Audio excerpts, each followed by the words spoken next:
Hi guys. Today I've got a cool video for you. I took my underwater drone over to Elliot Bay Marina and was just testing it out. So this is my second time taking it out, still getting a handle on the controls and everything. But I see a few kind of cool things in the area. Some things I know what they are, and other things I don't. So it's a short video. But right now we're just walking it along the bottom. Looks like there's some kind of rope and a couple of some aquatic vegetation that I'm not 100% sure what these things are. If you know, why don't you leave a comment down below. Um, but yeah, it's a pretty cool piece of technology. Pretty easy to control overall. There's different. So far, I've been playing around with what's called the attitude mode, which is like the beginner level controls where, um, it's easier to maneuver. And then there's also the sport control mode, where you have more flexibility to do crazier things. So over here, you can see a crab crawling along. So that's pretty cool. I think that's that's going to be a rock crab. Pretty good size too. And just some more ropes and some kind of seaweed at the bottom as well. Um, so we'll spend a little bit of time looking at that crab and then keep going. You can kind of see that the camera is kind of moving all around. That's partially due to my trying to get used to how to operate the controls and also get the right angle on the crab and whatnot. So here's a new clip. Found a different location with some more interesting stuff. So what's that on the bottom? That's some broken shells, maybe even a crab shells or something. Crab could have molted, perhaps. Not 100% sure. There's a starfish over here, so that's pretty neat. And a bunch of rocks. Like there's another starfish, if you see it. The camera's kind of moving pretty quickly.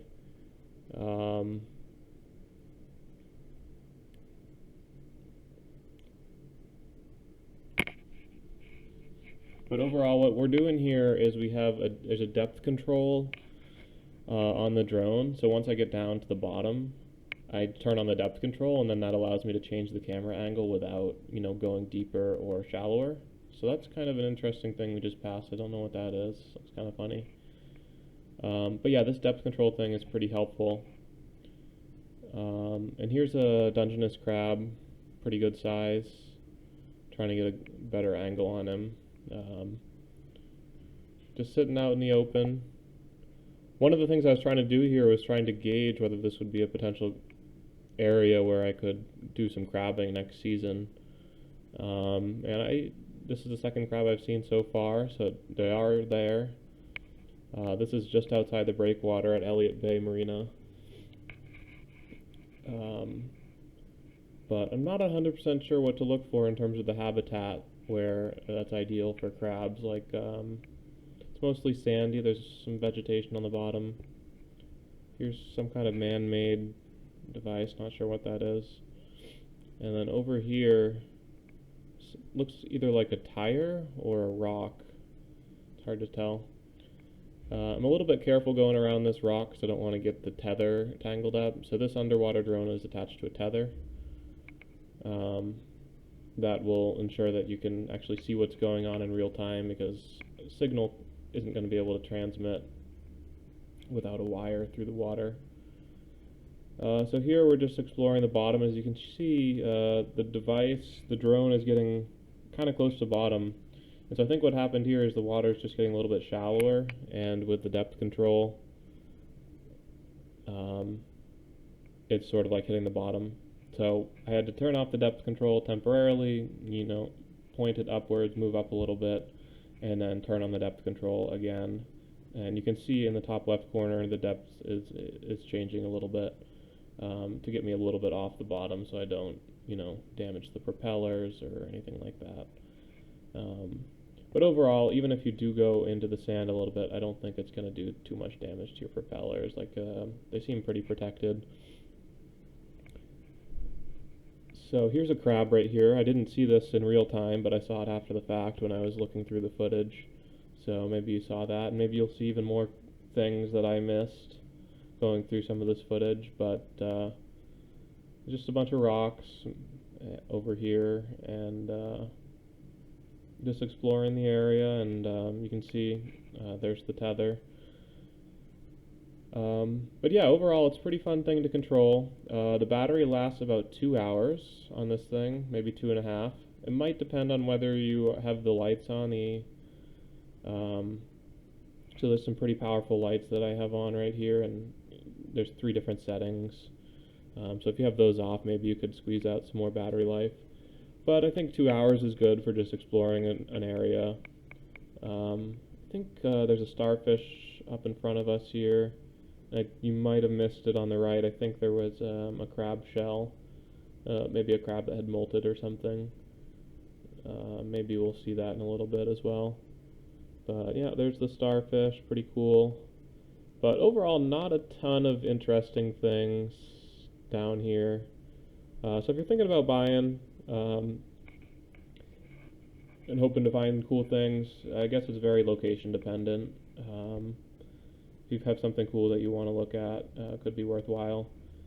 There's a few other locations I'm interested in testing this thing out on, so you may see future videos on this thing on this channel.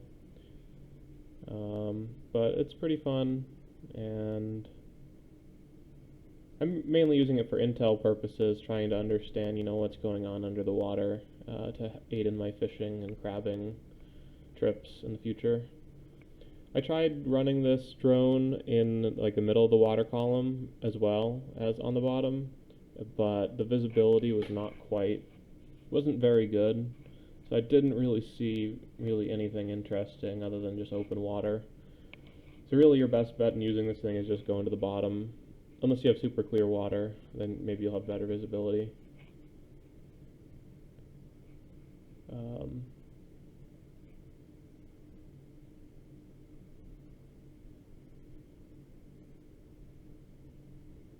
Another starfish there.